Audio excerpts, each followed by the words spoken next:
जय गुरुदेव।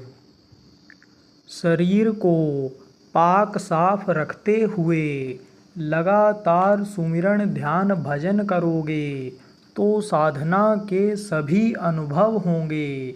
अगर इसको करने लग जाओगे तो दुनिया में भी तरक्की हो जाएगी, इच्छा भी पूरी हो जाती है। इस समय के पूरे समर्थ संत सतगुरु दुख हरता उज्जैन वाले बाबा उमाकांत जी महाराज ने सत्संग संदेश में बताया कि सत्संग सुनने और भजन ध्यान करने की आदत डालो। जो नामदान मिला है उसके हिसाब से आप तरक्की करो। अगर इसको करने लग जाओगे तो दुनिया में भी तरक्की हो जाएगी। जिस चीज़ की इच्छा होती है आदमी की, वह इच्छा भी पूरी हो जाती है। जो इच्छा किन्हीं मन माही, गुरु प्रताप कछु दुर्लभ नाही। जिस चीज़ की इच्छा करता है वो मिल जाती है, और नहीं मिलती है तो उधर से मन हट जाता है। वो भी इच्छा पूरी हो गई। जिस चीज़ की इच्छा खत्म हो गई, अरे भाई फिक्र ही तो होती है कि हमारे पास धन ज़्यादा हो जाए, बढ़िया मकान कपड़ा खाने का हो जाए, और इच्छा हुई कि भोजन आ जाए, दो तरह की सब्जी रोटी चावल आ जाए, कुछ खीर मीठी चीज़ भी आ जाए। अब नहीं मिला तो इच्छा खत्म हो गई। अब कोई अगर बना ले आए रख दे और कहे कि यह लीजिए खाइए, जो आपकी इच्छा थी, तब कहोगे अरे ले जाओ, अब इच्छा नहीं है। क्यों? क्योंकि सूखी रोटी से पेट भर लिया। पेट की जो भूख थी वो उसी से मिट गई। ऐसे इच्छा ही खत्म हो जाती है। इच्छा पूरी हो गई और इच्छा खत्म हो गई तो दोनों इच्छा पूरी हुई। एक तरह से जिसकी इच्छा हुई कि बादशाह बन जाएं, और जिसकी इच्छा समझो खत्म हो गई, उसी के लिए कहा गया कि जिसको कछु न चाहिए सो ही सहन सहा। चाह गई चिंता गई। आपको फिक्र रहती है कि ये हो जाए, वो हो जाए, ऐसा हो जाए, वैसा हो जाए, तो क्या होता है? चिंता फिक्र होती है और चिंता चरती चली जाती है।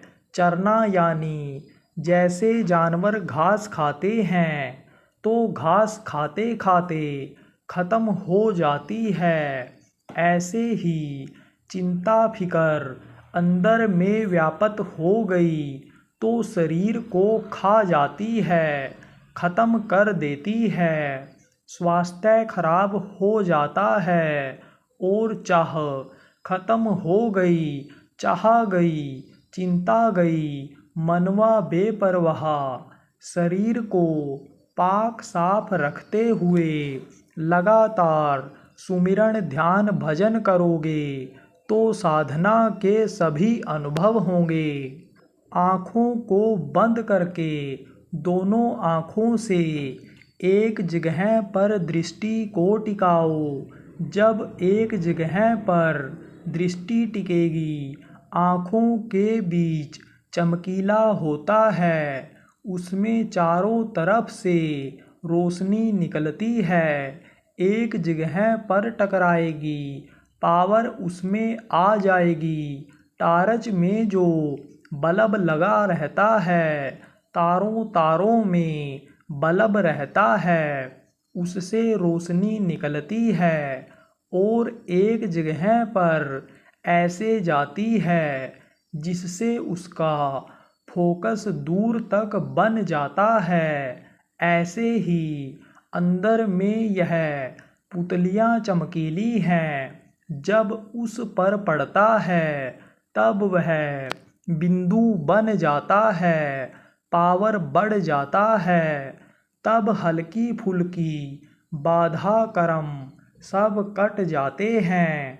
जैसे कोई कपड़ा लगा दिया जाए, कपड़े के ऊपर कम पावर का टार्च जला दिया जाए तो रोशनी दूर तक नहीं जाती है। उधर कोई बैठा हो तो नहीं दिखाई पड़ता है, और जब उसका पावर बढ़ गया तो तब उस पार भी दिखाई पड़ने लगता है। ऐसे ही इसमें भी होता है। तो बराबर आवाज़ों को पकड़ने के लिए इधर से ध्यान को हटा करके आवाज़ को पकड़ने का अभ्यास करते रहना है। अभ्यास करते करते जब जीवात्मा के कान का पर्दा हट जाता है तब वह आवाज़ सुनाई पड़ने लगती है। तो अनहद से ही शुरू होती है, छोटी आवाज़ों से सुनाई पड़ती है। कभी कभी ऐसा भी होता है कि ऊपर की आवाज़ें सुनाई पड़ जाती हैं। कर्मों का ही चक्कर होता है।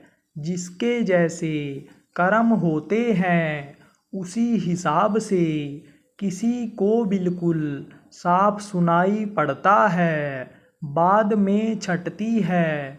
यह तो कर्मों के ऊपर होता है। जो पूर्व जन्म के कर्म हैं, आपके प्रारब्ध संचित कर्म, वह इससे कटेंगे। जब लगातार सुमिरन ध्यान भजन जब आप करोगे तो यह कर्म आपके कटेंगे।